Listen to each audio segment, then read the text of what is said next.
Hello mga kasari, magandang hapon po sa inyong lahat. So for today's video, another tips na naman po ang isi-share ko po sa inyo guys.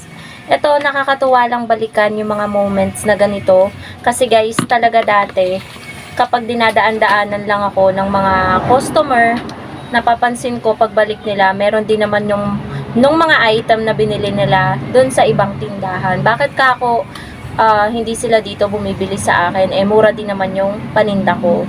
So yan guys, yung i-share ko sa inyo, bakit ngayon hindi na ako dinadaan-daanan nung mga dinadaan-daanan ako dati.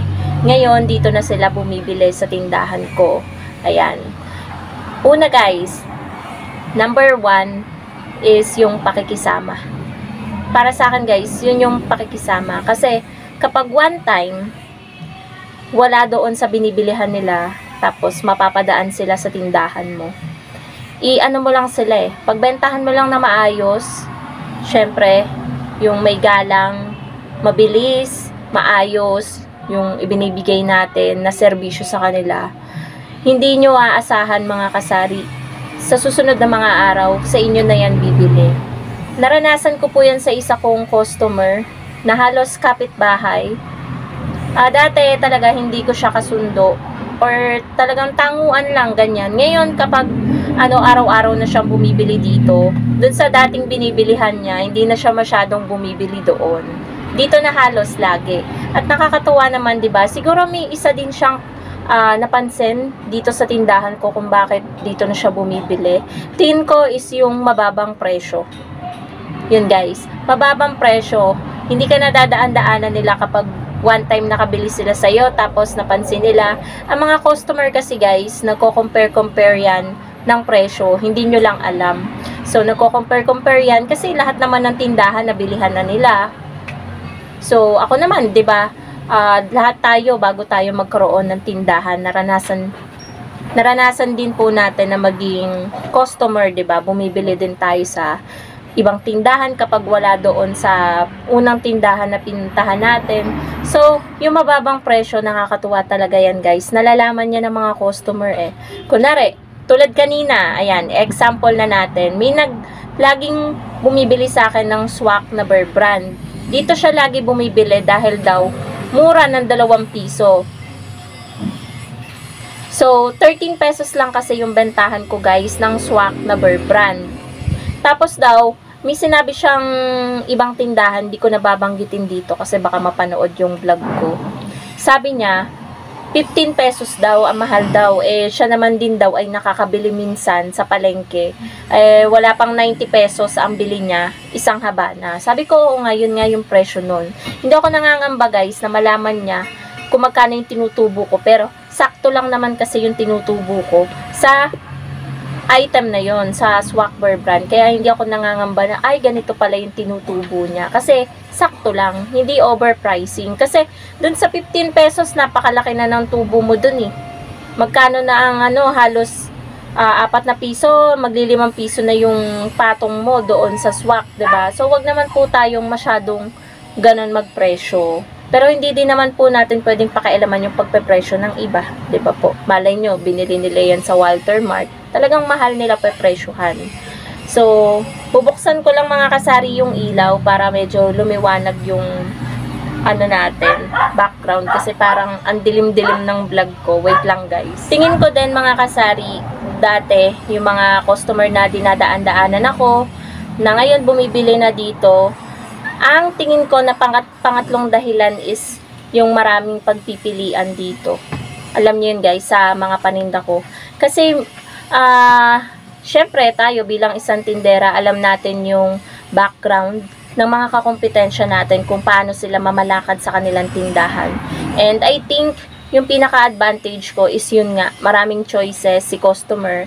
At hindi lang ako nag-i-stick sa ganong paninda. Nag-e-explore din ako sa ibang mga paninda.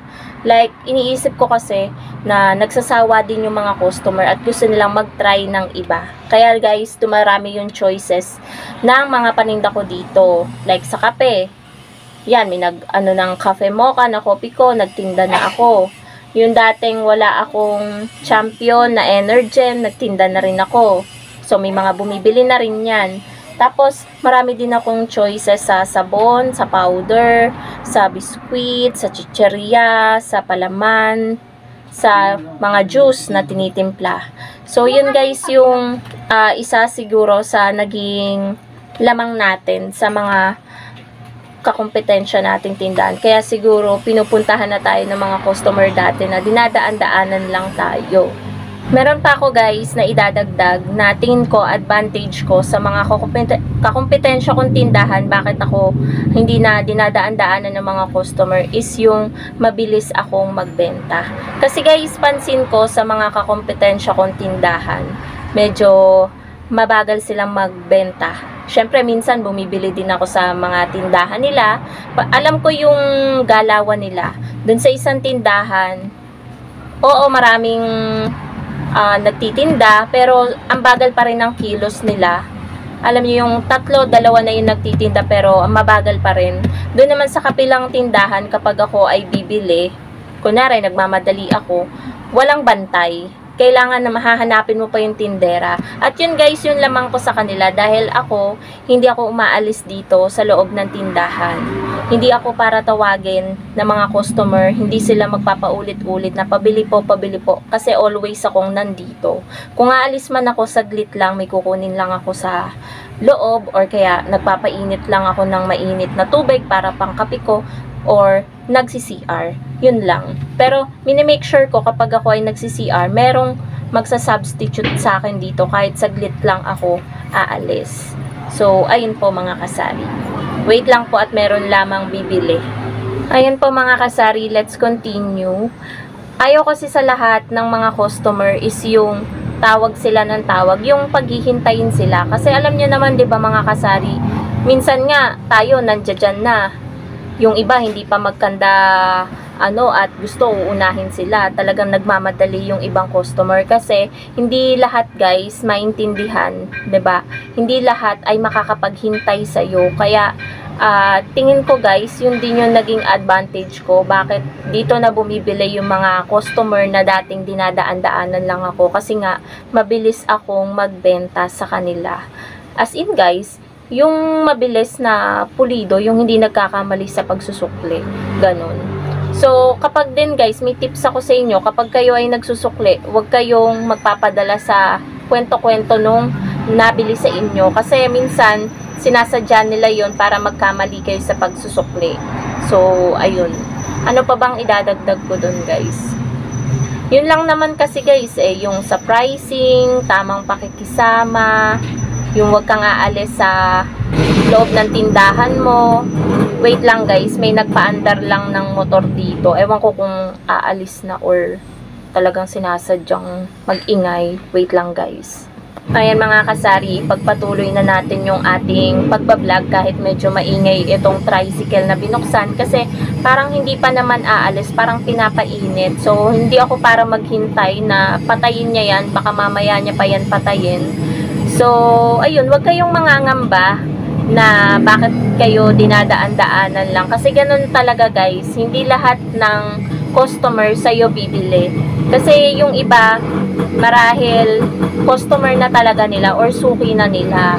Pero kapag napagtanto naman nila na ay maayos din pala itong tindahan na to, why not, 'di ba? Malay nyo maging customer nyo din sila. Hindi natin para pilitin yung customer na bumili sa atin. Syempre may kalayaan sila na bumili kung saan nila gusto bumili. Kasi mayroong mga ganyan For example, kunwari nagre-rent sa inyo, may tindahan kayo, kunwari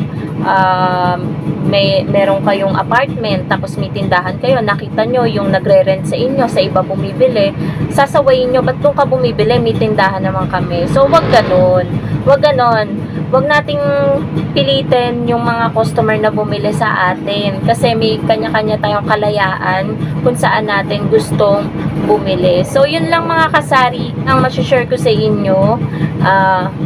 Dati dinadaan-daanan lang ako. Yan yung pinaka-title ng vlog na to. Ngayon dito na sila bumibili. And ayun, may idadagdag pala ako mga kasari. Yung pagbubukas at pagsasara ng tindahan mo, dapat consistent ka doon sa oras ng pagbubukas mo. Kunwari 5 AM ka nag-o-open, tapos 9 PM ka nagko-close, consistent ka sa ganong oras. So ako guys, alam niyo naman na napakaaga kong magsara kasi dito naman wala masyado nang bumibili kasi alam naman nila yung oras ng pagsasara ko. Nag-o-open ako ng 5 AM at nagsasara ako ng 7 to 7:30 PM. Ayun, hanggang 7:30 ako umaabot. Kasi wala na talaga guys bumibili ng mga alas 8, ganun dito. Maigi pang ipahinga mo kaysa maghintay ka ng customer kasi kung meron man dadating siguro after 30 minutes na, 30 minutes ng 30 minutes, ganun. So, magpahinga ka na lang, 'di ba? So, ayun guys, sana nagustuhan nyo itong aking vlog. Thank you so much for watching and happy selling po sa inyong lahat. Bye guys!